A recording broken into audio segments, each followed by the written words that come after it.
Hello, everyone, and welcome to Avoiding the I Quit, Saving Your Franchisees Time, Money, and Turnover. I'm Lizzy Young, Senior Marketing Manager of Partner Acquisition at CareerPlug, where we make it easier for managers and your franchisees to hire and retain the right people. I'll be your moderator today, and as we run through our pre-submitted questions, feel free to submit any new questions you have in the chat box on LinkedIn or on Zoom. We'll get to these at the end, but if you have to hop off at any point, don't worry, we'll send everyone the recording and exclusive resources after the webinar, so keep an eye on your inboxes. We'll start off with some quick panelist introductions. Clint, would you like to start us off? Yeah, thanks, Lizzy. Hey, guys, I'm Clint Smith, founder and CEO of CareerPlug. I started the company 17 years ago in my apartment, and we've grown now to serve 30,000 plus locations and small businesses. And we've grown our company itself to be over 100 employees. So I've been through every stage of the hiring and growth cycles and supported hundreds of partners personally with the same. Thanks, Clint. Angela, would you like to take over? Sure, thank you. So my company, we are AC Inc., and we do education and training for people in the field supporting franchisees. And so this is definitely a topic that we get ask for help with a lot. Just, how can we help with our employees? My quick background for context is that I grew up in a franchise company. We grew to almost 500 franchise locations over the years.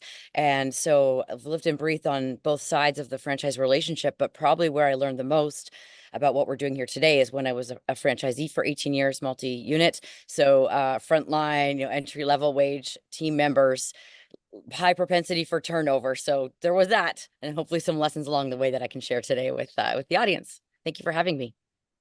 Thanks, Angela. Scott? Yeah, thanks for having me. I'm Scott Greenberg. I help franchisees grow their businesses, become wealthy franchisees, and build high-performing teams. So most of what I do is keynote speaking and workshops at franchise conventions.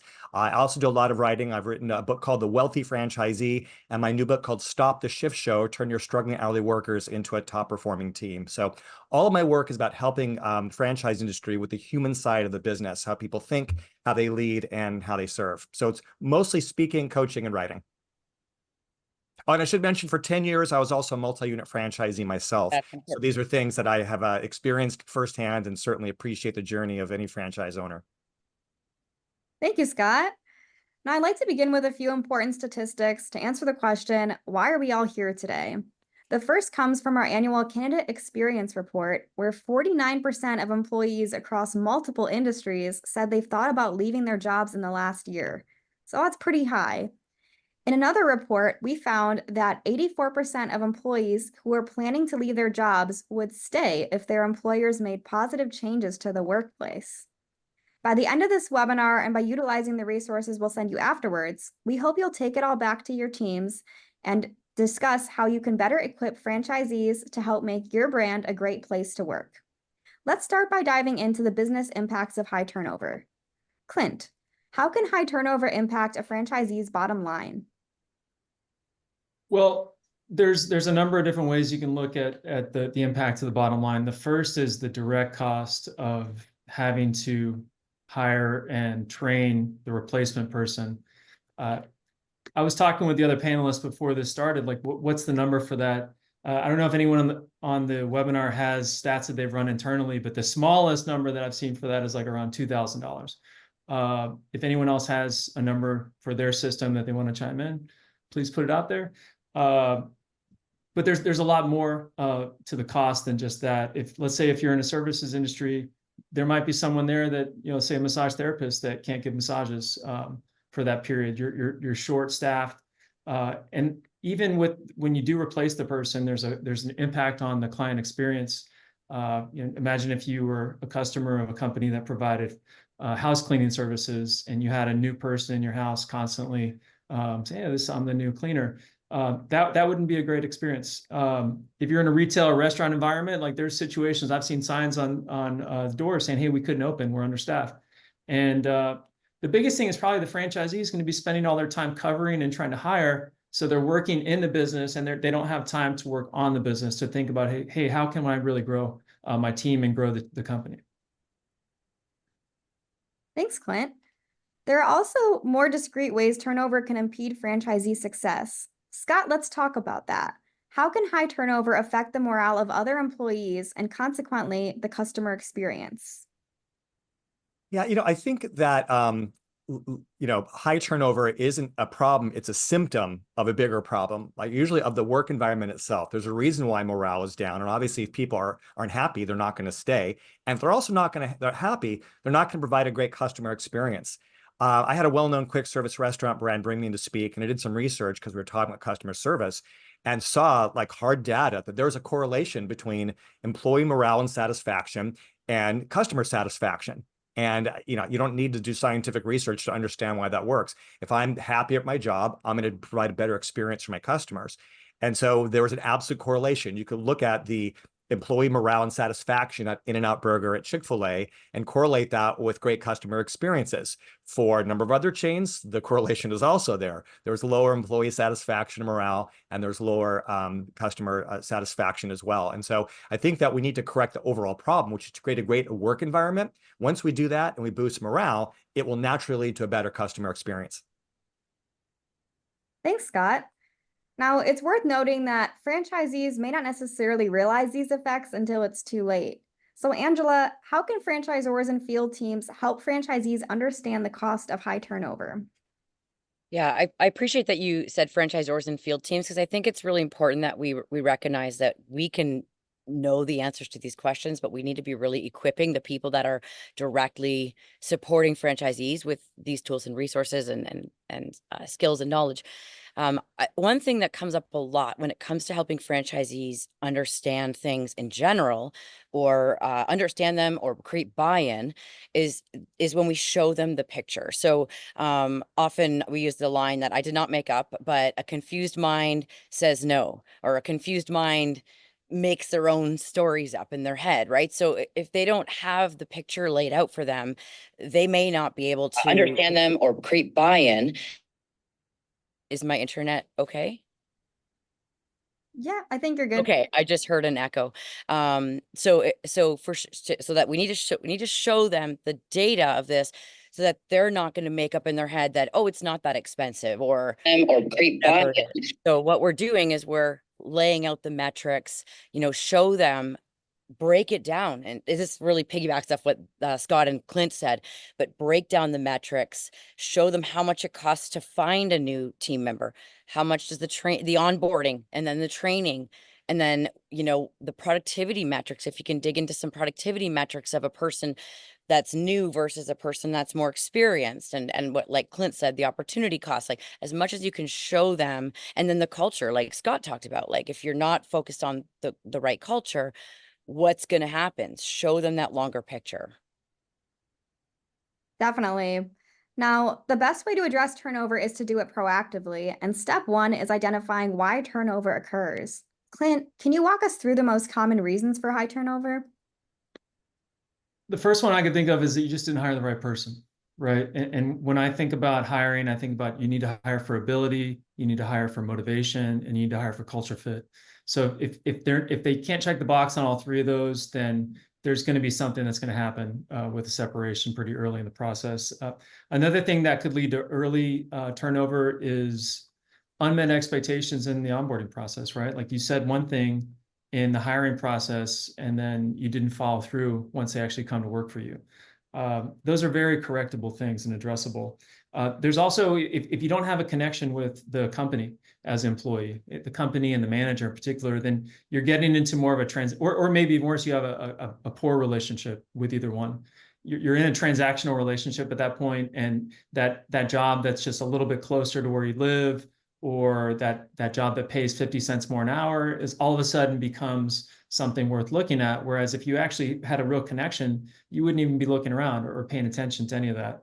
A lot of times in hourly scheduling and scheduling issues and flexibility comes in. And that's one of those things that compounds itself. If you get short and start dealing with more turnover, then you're going to have to push people that are still on your team to work more and not have as much flexibility with their schedule. And that's going to frustrate them.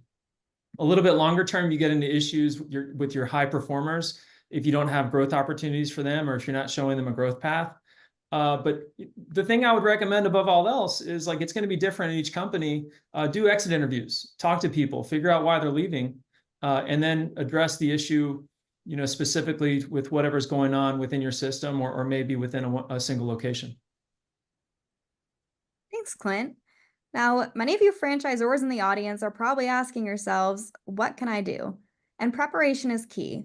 Scott, how can franchisors proactively set franchisees up for team building success during the franchisee onboarding process?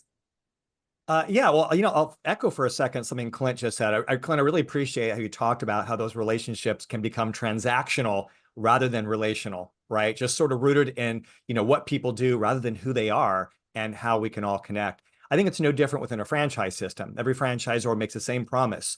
Angela, I know you can finish the sentence for me. If you buy our franchise, you'll be in business for yourself, But not but by not yourself. by yourself. Like the promise is community, which is great.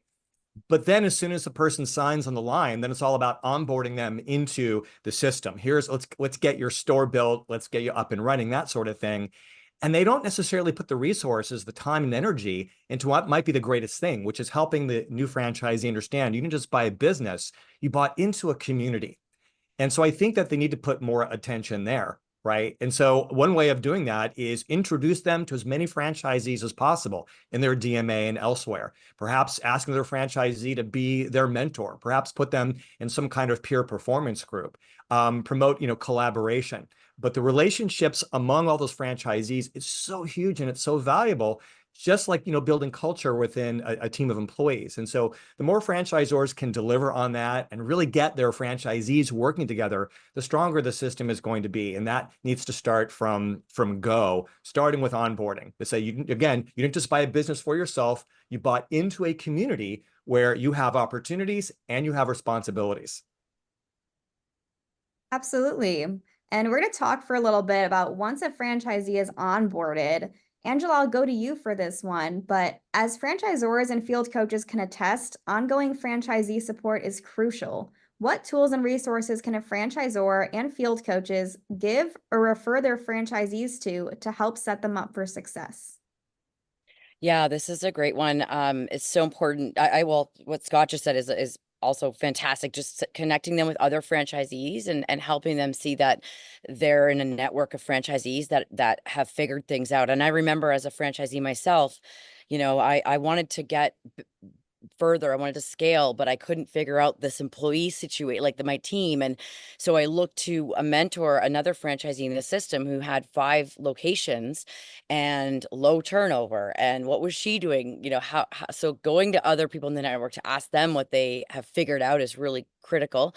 I also think connecting them with their local chamber of commerce or business association so that they're connecting to their community, which is a twofold benefit, because then potentially also might drive business for them as well. But just tapping into the resources in their local community is great.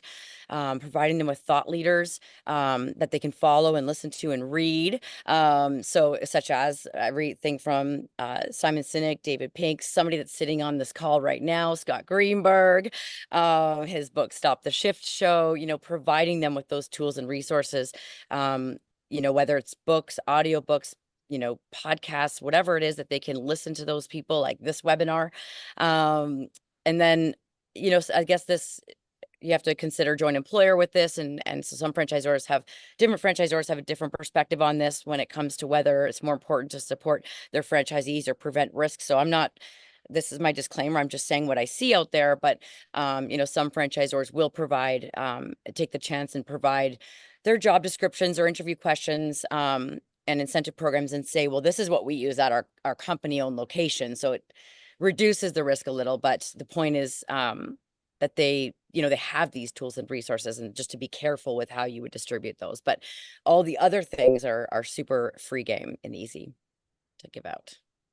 Yeah, that was an excellent point, Angela. And Clint, as you mentioned earlier, one of the best ways to limit turnover altogether is by hiring the right people in the first place. Can we dive into that a little bit more and why attracting the right team is so important and how franchisors can equip franchisees to attract the right employees?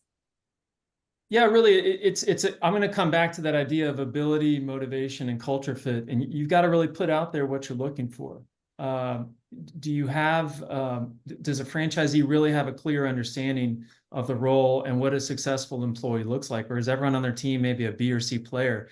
Do they see what a really talented person in that role looks like? And do they know how to evaluate other people for that? And then on the motivation side to me, it's about helping the franchisee and then ultimately the applicant connect with the why for the organization, right? Are you just saying, hey, we clean houses, or are you saying, hey, we actually create a better experience, for families and create more time for them to spend together in a cleaner space, something like that really makes people feel good about what they're doing. And we'll attract the right people to that role. And then on the culture fit side, for us, culture fit isn't like, hey, do we all look the same? It's, do we have core values alignment? Do we really value the same things in life and in work? And I've seen different organizations do that differently. Some franchisors say, hey, these are our organization's core values, and they're sort of adopted more or less by the franchisees. I've seen other ones where the franchisees, it's kind of up to them.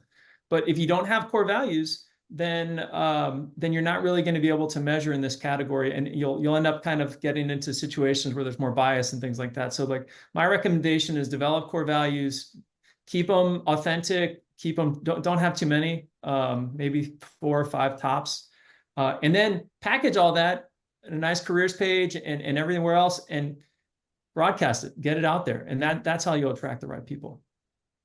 Can I add a little something to that? Oh yeah. I love what you said there, and believe so much in the importance of core values. But so many, like you said, so many people, like, they have to be authentic.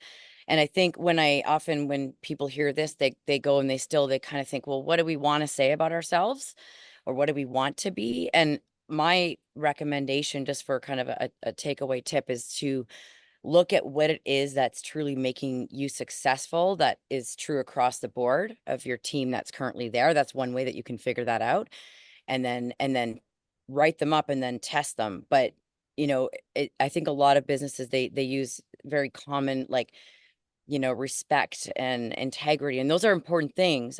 But are they really what's making you successful and making your culture what it is? Like at AC Inc., we have one of action equals growth, because we believe that when we take action, we will grow. We'll either learn, or we'll either win or we'll learn. I also like to throw that in there, but that's part of action equals growth, which is very real for us. And all of our core values are very, like, they're on our website if anybody wants to go look, fieldcoachexperts.com, but they're very authentic, and we've tweaked them because we recognize we had things that weren't even true, because we thought maybe they were true, but then when we lived and breathed, we're like, no, that's not right. Yeah, I'm glad you mentioned that, Angela, because that's what we did internally at Career Plug. Is we said, hey, think about, we used a model based on The Advantage by Patrick Lencioni, great book.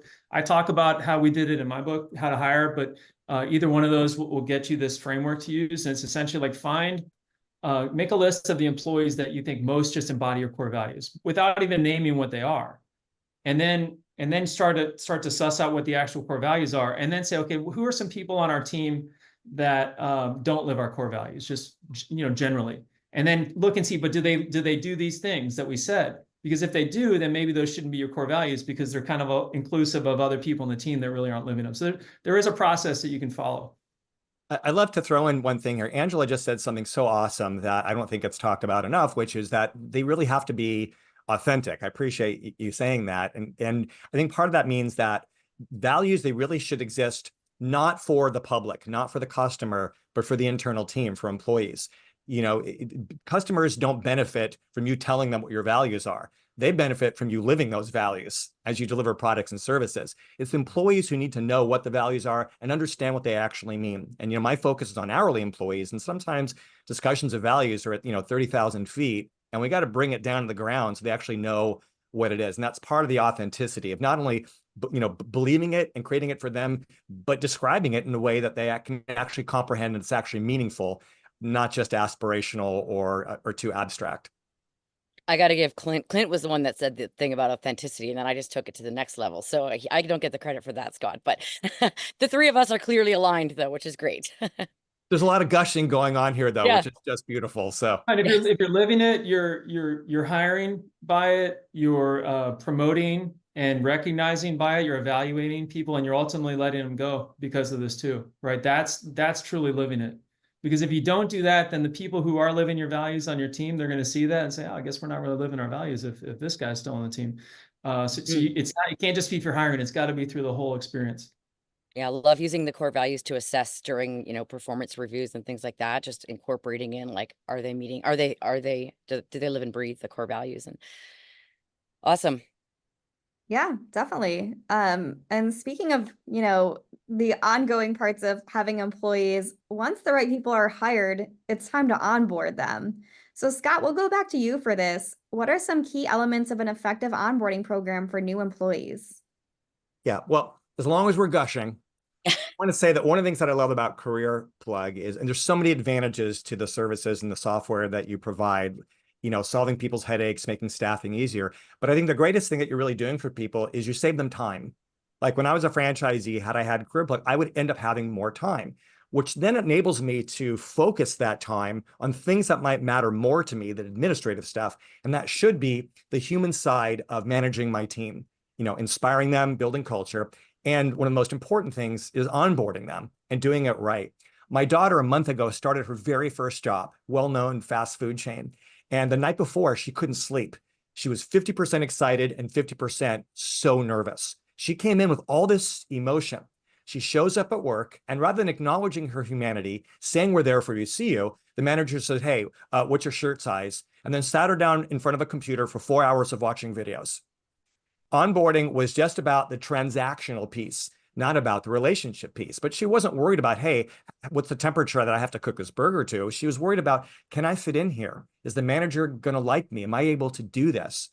And so I think onboarding is, yes, we need to fill out the forms. And yes, of course, training needs to happen, but we need to understand and meet the soft needs of employees. There's too much focus on hard needs. Hard needs are the stuff we get, obviously salary and perks and benefits, that sort of thing. But usually when people leave, it's because their soft needs aren't met, the emotional needs, the way that they want to feel. We want to connect with them at an emotional level right away. So be like, wow, it feels really good to be here. They're not just here for my work hours. They care about me and they want me to succeed. So I think what we need to do is in onboarding is for the manager, for the franchisee, is take a moment to build a relationship with that employee so that they know you're not just there as an authority figure, but you're there as a mentor and someone who's there to facilitate their success. That's different than saying I'm the boss. Then we want to facilitate great relationships between the new employee and the rest of the team. So instead of just having the employee walk the door and sit down, how about they walk the door and the rest of the team is waiting for there and they give them a round of applause? Or maybe there's a sign on the door that says, welcome, Clint. We're so glad to have you. Maybe instead of just asking their shirt size and handing them a shirt, you find out in advance, you take the uniform and you wrap up in a ribbon and put it in a gift bag. So it's more of a ceremony, right? Maybe you assign them a mentor on the team. Maybe you talk about culture, what it is and what it isn't. How do we do things here at this particular restaurant? How do we greet each other? What do we do when we have conflict? And by the way, we don't gossip here, right? And maybe this should be taught by another team member so my daughter really knows it and believes it, right? These are the differences between a mediocre employee who doesn't last long and a great employee who does. It's about how they feel. So let's build those relationships, build the mentorships. Let's meet their soft needs from the very beginning while they fill out the forms and get trained. If you do that, it's going to save you time in the long run because you're going to spend less time staffing and less time putting out fires.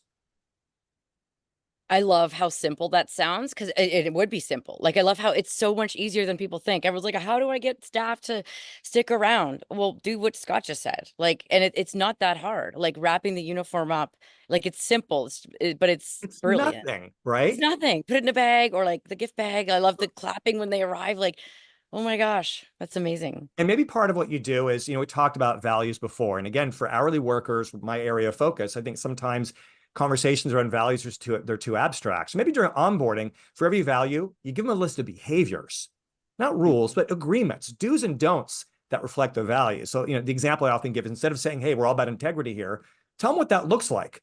So they know what it is and they know what it isn't on the floor and with their team. For every value, give them tangible behaviors that then you can hold them accountable to.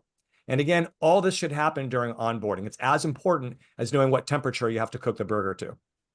Yeah. I think about onboarding as connections, right? So you've got connections to the organization, the company, you've got connections to the team, and you've got connections to the manager. And I think you've got to facilitate all of those in the onboarding process. And I think you can, right? Like have the manager sit down and go over what the vision is for the company and what the values are, what the big why. Schedule a lunch with some of the team members or a mentoring buddy, someone that they can team up with. So there's a connection there. And then have some time for the manager to actually have a real relationship conversation with the new hire, not just a transactional one. We do something at Career Plug called the expectations interview, where there's just a series of questions. It's just like, hey, how do I win with you? How do I lose with you? And then I'll share the same things on my end. And then just other little things you might not think about. Hey, when you like, how do you like to receive praise? Do you like kind of everyone cheering you on in the group, or would you rather me pull you aside and tell you that you did something? And just showing that you care enough to ask for some of those preferences and understand that can go such a far way. Yeah, thanks for chiming in there, Clint. And Scott, I have to say, I love that you used the example of your own daughter, because that's a great one. And speaking of onboarding, Angela, you spend a lot of time talking to franchisors and field teams. What can they do to teach franchisees about effective employee onboarding to foster retention and loyalty from the get-go?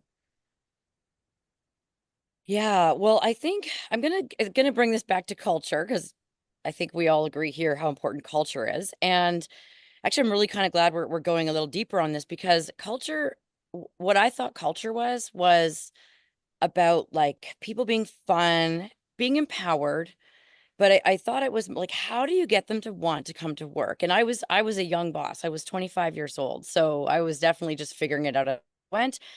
And so in the onboarding, it was like, well, let's figure out a way, onboarding, training, and ongoing. It was always about like, how can we make this fun? How can we make you want to come to work? And I mean, everyone said culture is everything, right? So I just didn't know what that meant.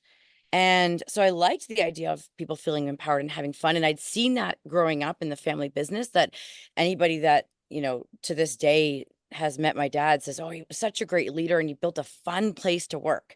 It was ingrained in me that that's what it was all about.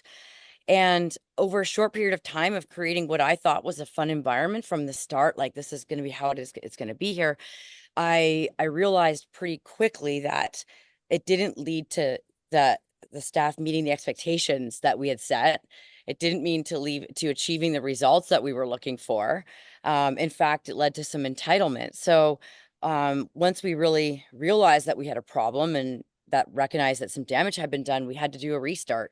Not just once, by the way, but I made a few mistakes and we did restarts a lot. But one of the ways that we did a restart was, okay, like we're going to have a team meeting and we're going to talk about like what we've kind of, what we would do differently, what we've learned.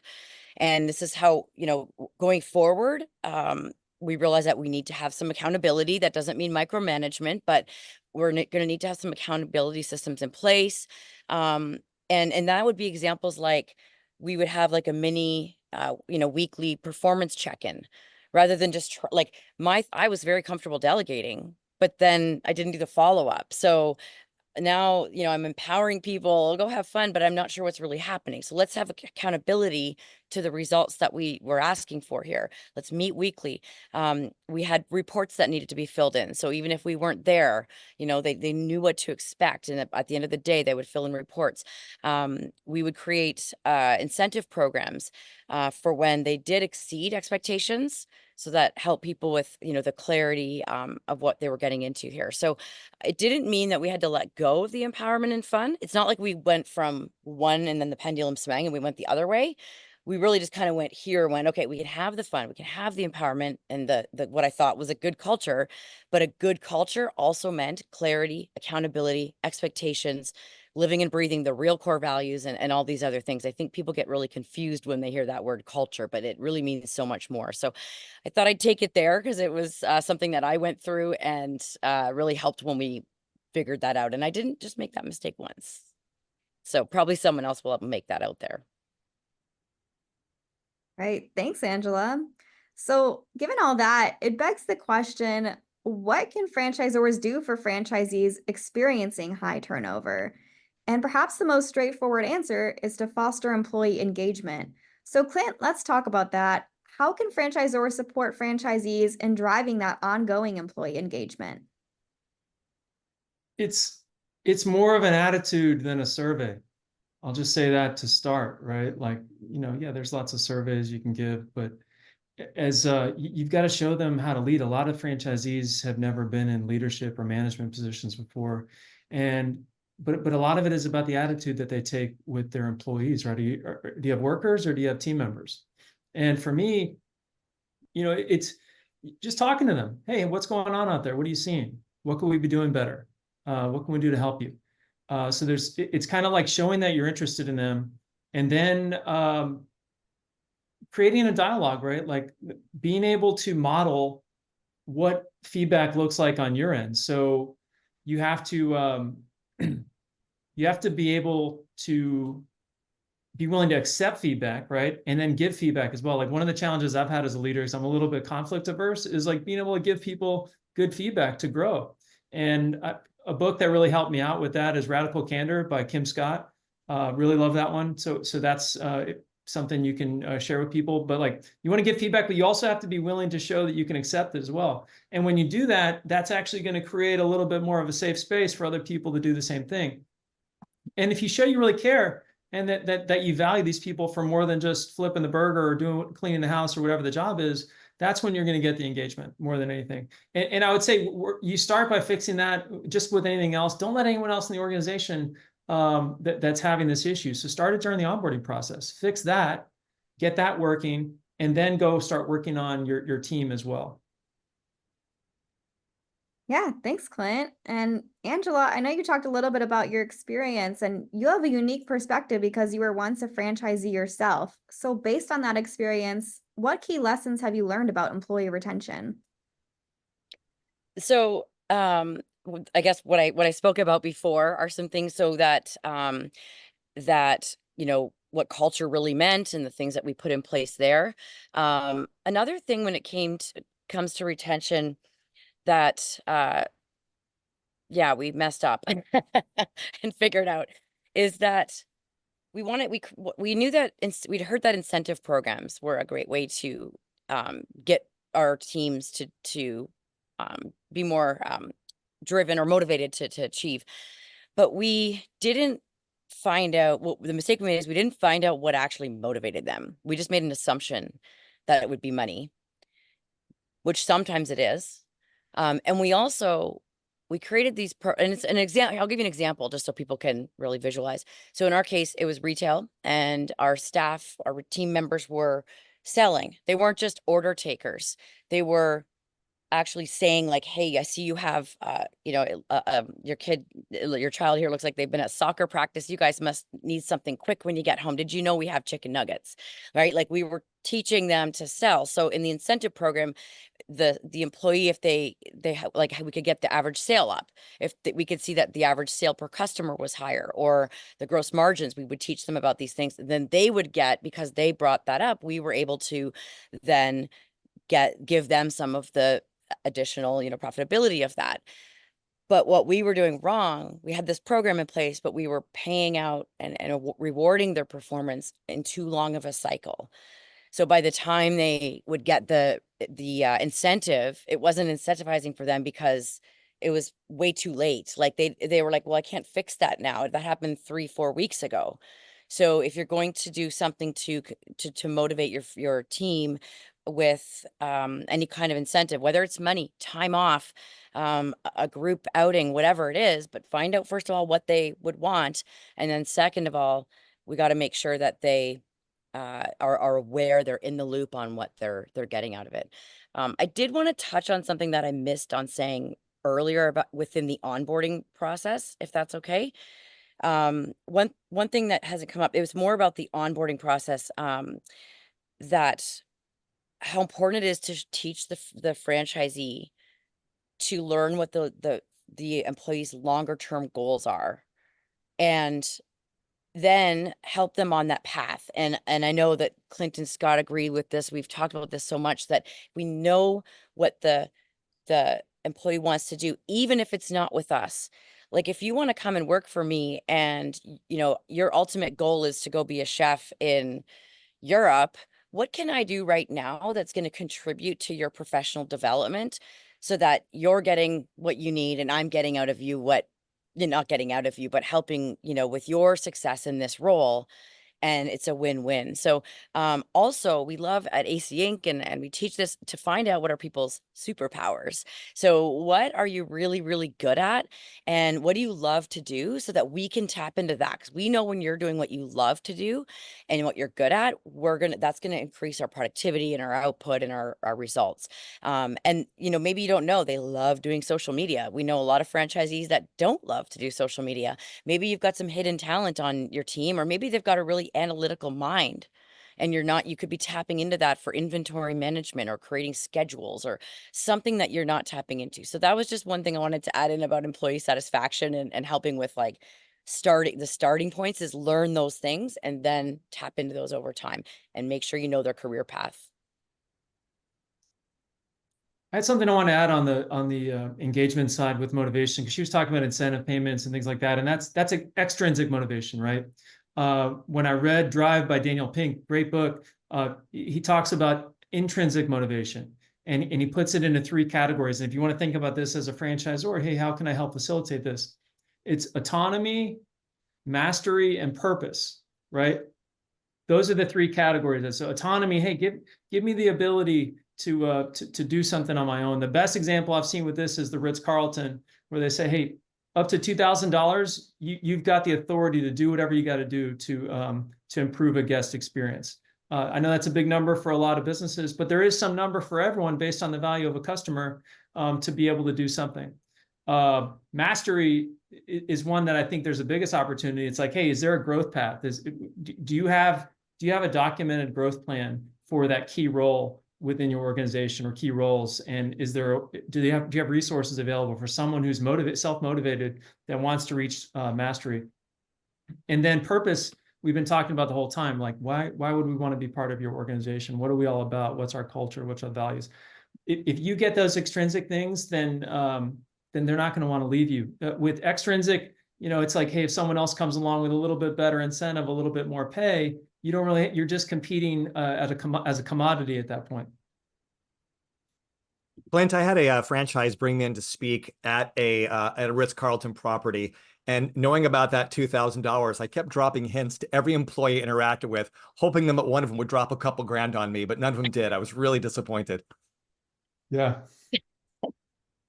You should have told them you were disappointed, and then Right? maybe they would have dropped it on you. That's right. I'm really disappointed, but I know of an $1,800 solution if somehow it could just manifest.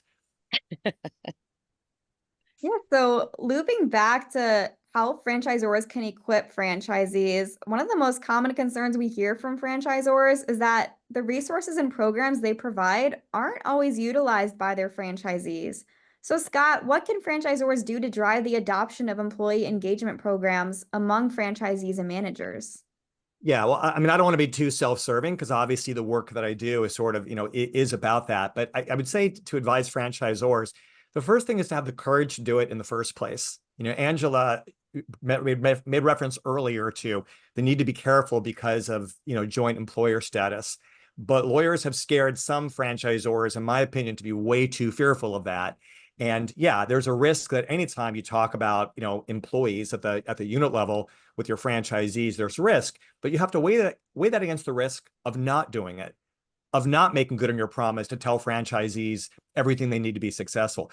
Clint was saying that so many people, they buy a franchise and they've never led people before. And if they haven't had formal training, well, then they're going to lead the way they've been led.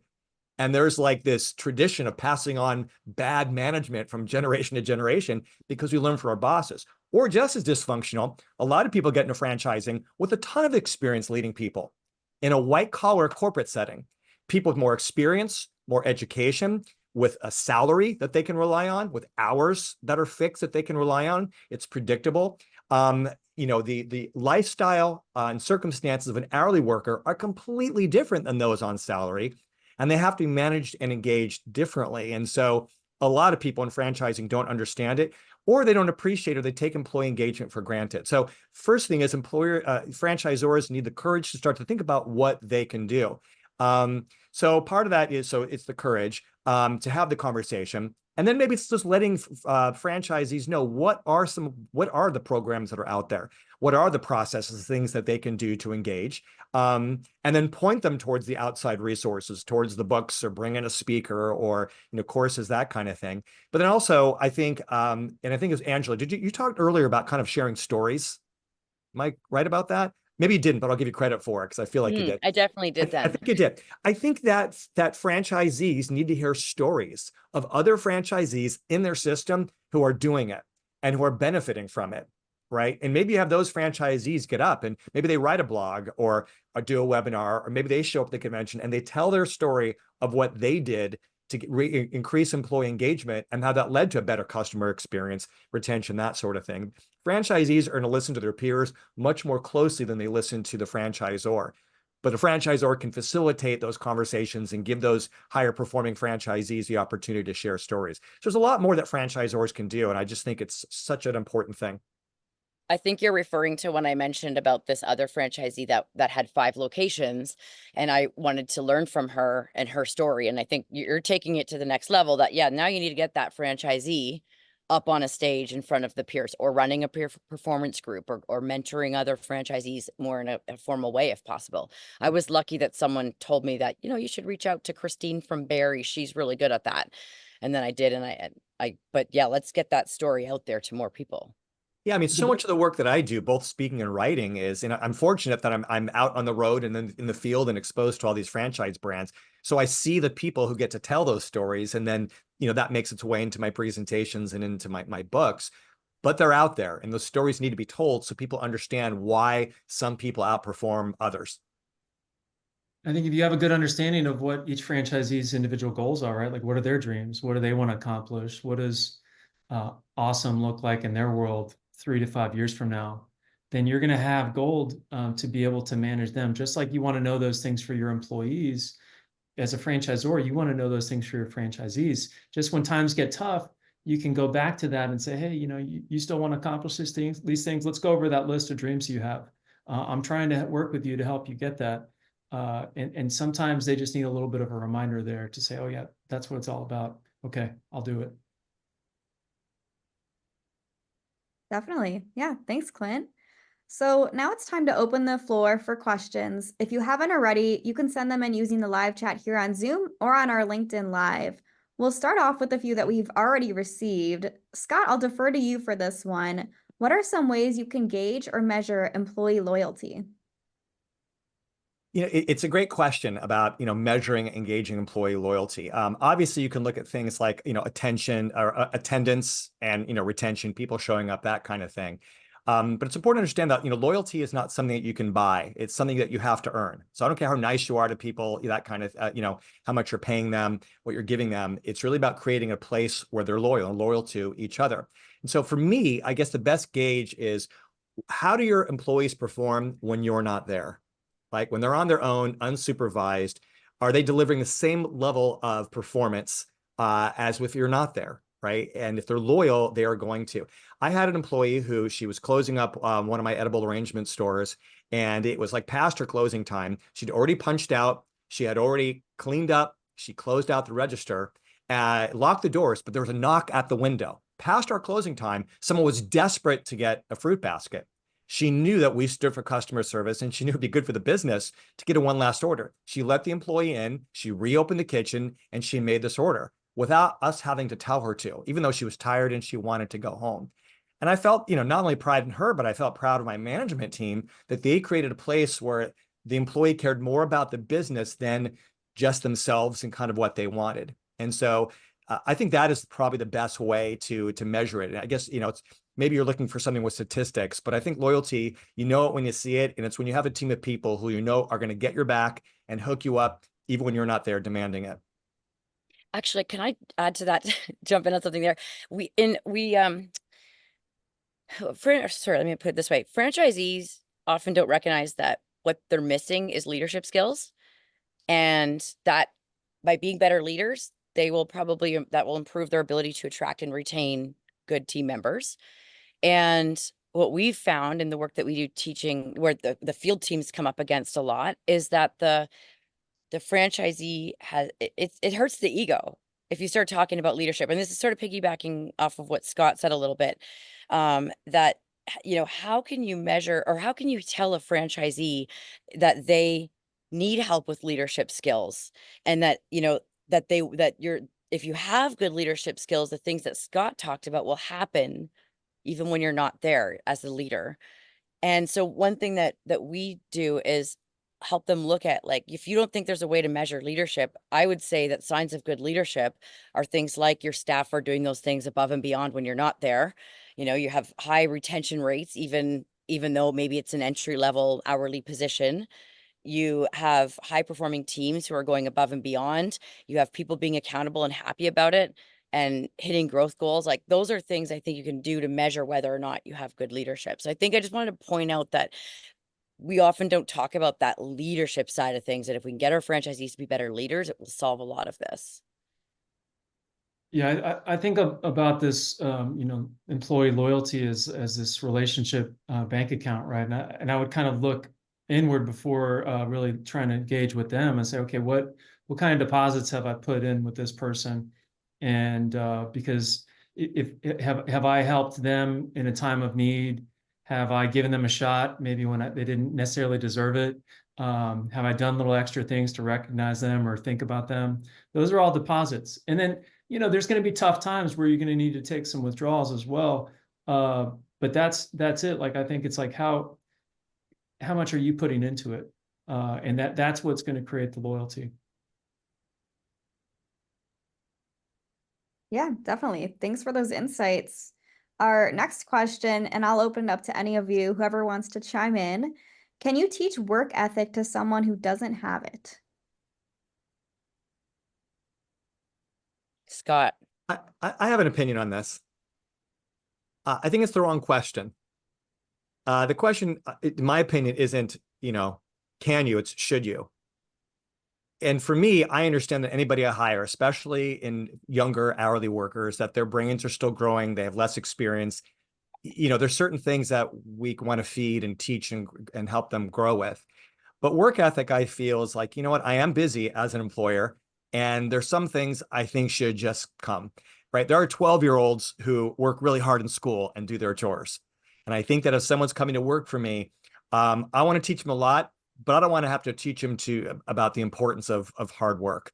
And so if I've done a good job, if I've used Career Plug, that sort of thing, I'm only meeting people, I'm only hiring people who have enough drive to warrant my further investment with them. So can it be taught? Maybe. I think it can be learned and acquired over time. I've seen my kids develop much more of a work ethic now than when they were younger. Is it because I taught it to them, or did it just develop with time? Maybe a combination. But as an employer, I want it from go. So in my opinion, they better have it, because that's not something I have time to feed. Yeah, I would say that it's tough to teach it, right? But if there might be situations where someone's got the motivation and maybe the competitiveness, right?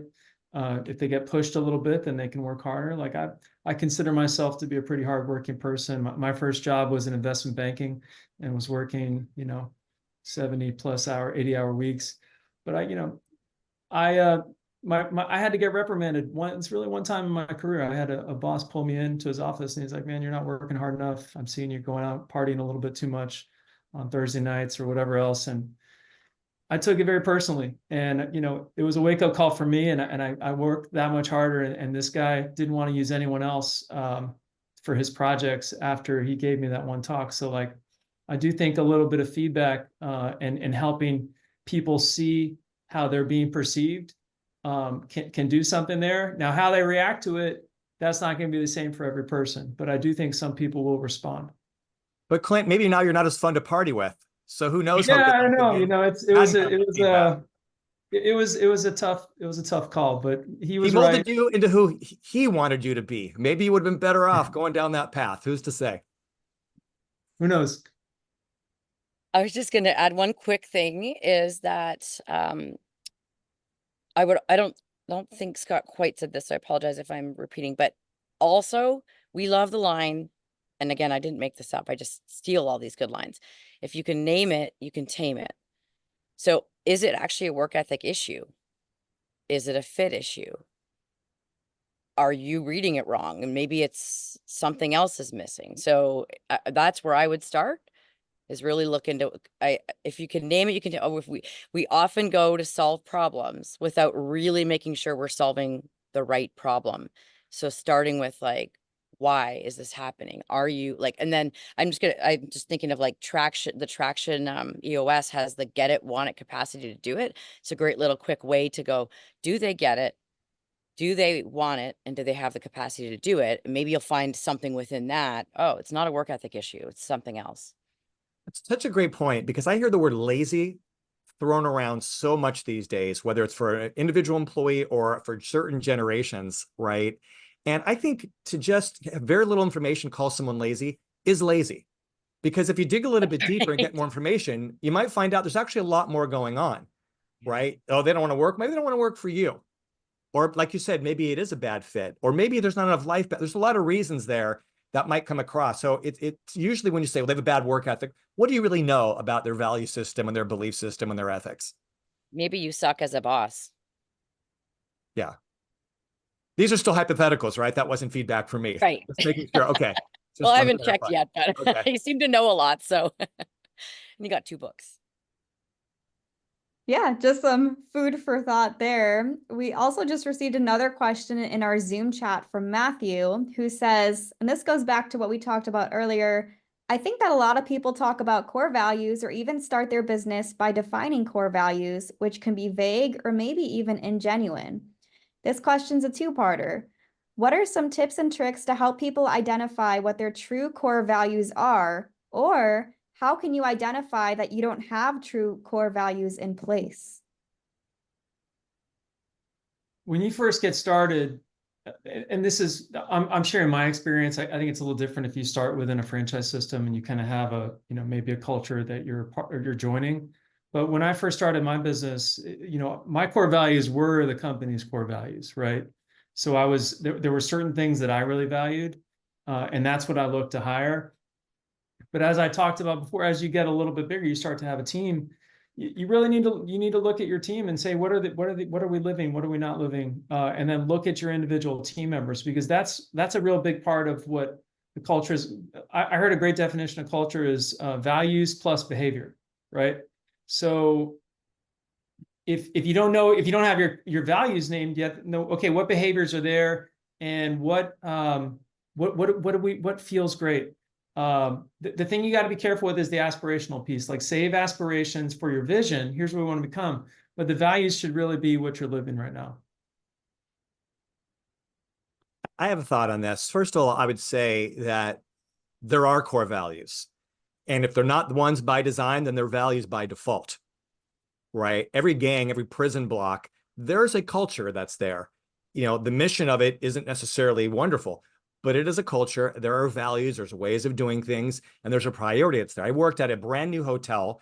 I was one of the first bellmen who was there, and there was no discussion of culture or values or any of these things. So among the bellmen, it became what it was. And our number one value was the biggest tips possible, right? And then there's also a bit of a power struggle among us, and it became our normal way of doing things, right? So we had core values. They weren't stated, but I assure you they were there. And I'm sure you get that original team, if we could reflect back, we'd all agree on what those values are. So every group, two or more people, has a value system. The best by design, too many by default. There's also something called accidental values, which can be values you don't want, that show up in a great example. I'll give Rob Flanagan, president of Houndstown, credit for this, but that you could have a core value that you, because the leadership team works on weekends and in evenings, that people think that they're expected to work at those times. And now, even though you're saying they don't have to, they feel like they have to. And could actually be bad for morale. So you got to watch out for the accidental core values.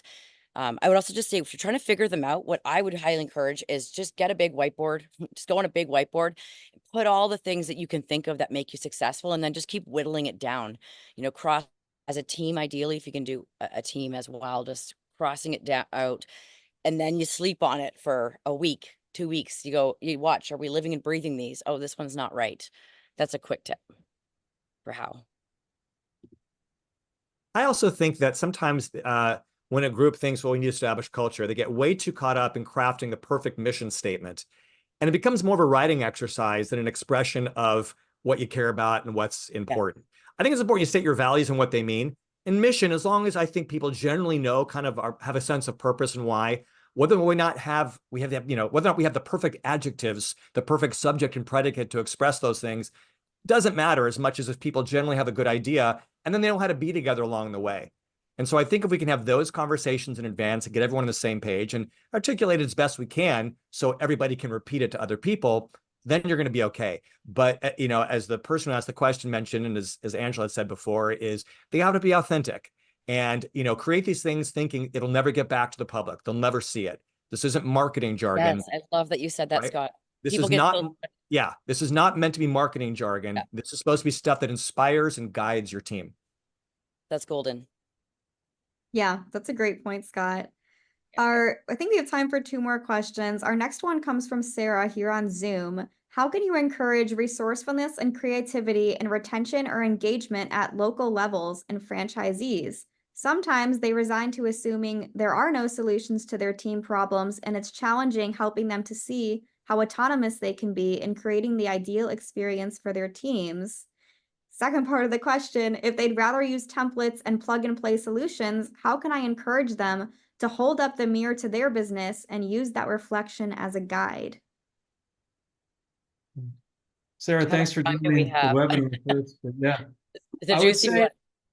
yeah, like I think the first thing is like you have to have a starting point to measure, right? Like retention is just this big challenge. Like, are you doing exit interviews or are you doing stay interviews? Why do you stay? What do you love about working here? And talk with people. And like my style would be more like, hey, we're trying to improve our retention as a team. And I would talk to my team about it and say, hey, what can we be doing better? Because there might be some specific things that they can work on, even amongst peers, to be able to help out. But until you know what that is, and you say, hey, these are the big buckets of why people are leaving, then you're really not going to be able to narrow in enough to really address what the specific issue might be. But beyond that, I think it's just treating people right. And if it's hard to teach people that. I think people kind of fall into 3 buckets. They're either like, they have a great culture, they know how to, and they've got a good system to do it. They want a great culture, they just need a little bit of help, or they really don't care. You want to make sure that you don't bring too many people in your system that fall into that 3rd bucket. The second bucket, if they're motivated, you can work with them.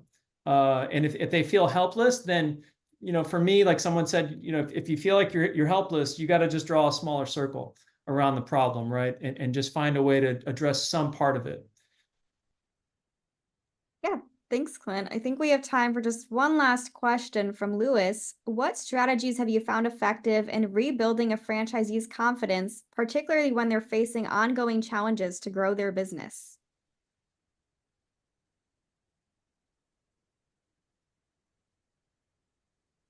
It's an interesting question because the way it's worded, the focus is on the confidence rather than on business growth, right? And so the question is this someone who has a good business or lacking confidence? Or is the business really a lemon? Is the business broken and they're just having a natural emotional response to that? In my opinion, the vast majority of the time in franchising, people have a good business that isn't being run as well as it can be. That if they're with a good franchisor, the franchisor knows what decent locations are. They know the system can work. They know how to market it. They've proven that there's a market for those products and services. And so there is a confidence issue that's there. So part of what the franchisor can do, and certainly field support, is see the role isn't just in guiding that franchisee with the system, but on building confidence itself. Having those kind of deeper, bigger conversations. And Angela, you know this better than anyone because you do so much great work with field support, but most field support, they don't get like the formal training in psychology and in coaching and stuff like that. They're trained to focus on the operational side. I think sometimes the field support just had a little bit more training in showing empathy, in asking questions, in listening, and knowing how to build confidence. That will go a long way to get that franchisee in the state to then change the way they operate, to then level up the business.